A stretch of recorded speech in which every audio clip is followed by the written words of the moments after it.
Welcome back to the Black and Gold Report. I'm Kevin Freeman. Now we're joined by head coach John Haskins, head coach of the women's basketball team. We're going to talk a little bit about the upcoming basketball season. Coach, welcome back to the program. Good to be here, Kevin. Let's talk about the Lady Braves. You're coming off a 12-15 season last year. Give us an overall assessment of last season. What did you do well last season? What are some of the things that you didn't do so well last season? And how are you using last season to help you build up for this season? Okay, well, I think the first thing is trying to be more consistent over 40 minutes. Consistent offensively in terms of offensive execution, eliminating turnovers, consistent defensively in terms of just doing what we're trying to do, not give up easy baskets, not give up second shots, that type of thing. You know, when you look back at our season, we just were involved in so many games that were 1 or 2 possession games in the last minute. And I could just go through, wing it down at Georgia College, USC Aiken at home, Georgia College at home, at Columbus, at Georgia Southwestern, at Augusta, at Chowan. Well, I just named, I think, 7 games that, you know, were 1 possession or 2 possession games in the last minute. So I think it's just getting a little bit better at everything, but eliminating some self-inflicted mistakes. Right, right. Well, let's jump right into the team preview here. I want to start with the returnees in your backcourt. Who do you have, and what are you hoping to see from your backcourt this year?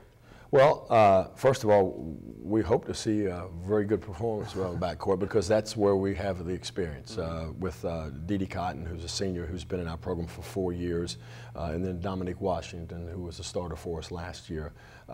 Those 2 kids have done a great job, first of all, in terms of leadership. You know, I've been a head coach. It's my 17th year. I don't know if I've had better senior leadership than what we're getting from those 2 girls in terms of you know, their work ethic, what they bring every day, their concentration level, trying to teach the younger players what we're trying to do, trying to motivate the younger players to raise their level of play, and so they've done a great job. Dee Dee's obviously a very good shooter. She had some excellent games for us down the stretch last year where she scored 20-plus points. Dominique is a great athlete, very strong, very quick with the basketball, can get it down the floor, can get it to the rim, can shoot the ball also. She just doesn't look to shoot the ball enough. But and both of them are very solid defensive players. So that's going to kind of be the basis of our team, those 2 girls kind of anchoring our team. Are you telling Dominique to shoot the ball more this year then? When she's open, absolutely. Take the shot. Absolutely. Huh? Well, the same question this time for your front court. Talk about who we're going to see in play for the Lady Braves at guard at the 1 and 2 this year. At the front court? Or the front court. Okay, the big people. You're the big people. Yeah, okay. You got me backcourt, front court. You got me a little confused. Well, I think there's where we're going to have some people that played roles last year that are going to have to step into much bigger roles. You know, we lost 3 post players from our team last year, right. 2 of our leading scorers, and so that's where Anya Noah, Courtney Bolton, and Jasmine Hairston, who played very little last year, are going to have to step in and take a bigger role, and I think they will. They're all 3 very good players.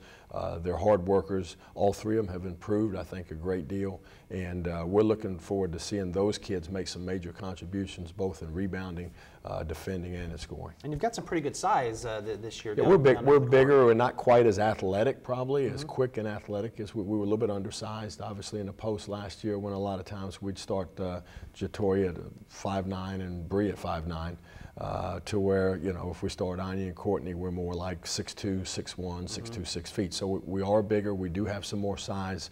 We don't quite have as much athletic ability, but very high skill level, particularly with Courtney and Anya in terms of shooting the basketball. They both shoot the 3-point shot. Jasmine Hairston is a very good athlete. She's maybe the 2nd best athlete on our team, probably behind Dom. Okay, well, let's talk about some of the new faces real quick that we're going to see wearing the black and gold this season. Freshmen, redshirt freshmen, transfers. We're talking about Jasmine Kemp, Kiera Haney, Camille Horn, players like that. Well, let me start with the transfers, and we signed 3 junior college players. One's Amelia Parton, who played at Wakefield High School when they won a state championship in the Raleigh area, and she came out of Wake Tech. Very good 2-guard. Strong with the ball, strong kid, can really shoot the basketball when she's open, and has a knack to get in there somehow. She doesn't look like the quickest player in the world, but she can get in gaps and get the ball to the rim and get to the free throw line. And an excellent kid. You know, it's just her adjusting to what we're trying to do. And the second adjustment she has to make is she's coming off some surgery from this summer, and so she's trying to get well and get back 100%. Second is Taylor Galantine out of Highland Community College in Illinois. Taylor's about 5'10", 5'11", kind of an inside out, really shoots the ball well from the three-point line, shot 42% from the three last year. Can rebound, defends pretty well, so she does some pretty good things. And then Haley McGee, who's also from Highland Community College, is again about 5'10" or so, very strong, can shoot the basketball, and just kind of a physical body. All right, Coach, so we're going to take our next break, and when we come back, we're going to talk more about the Lady Braves and the upcoming Peach Belt season, so stay tuned.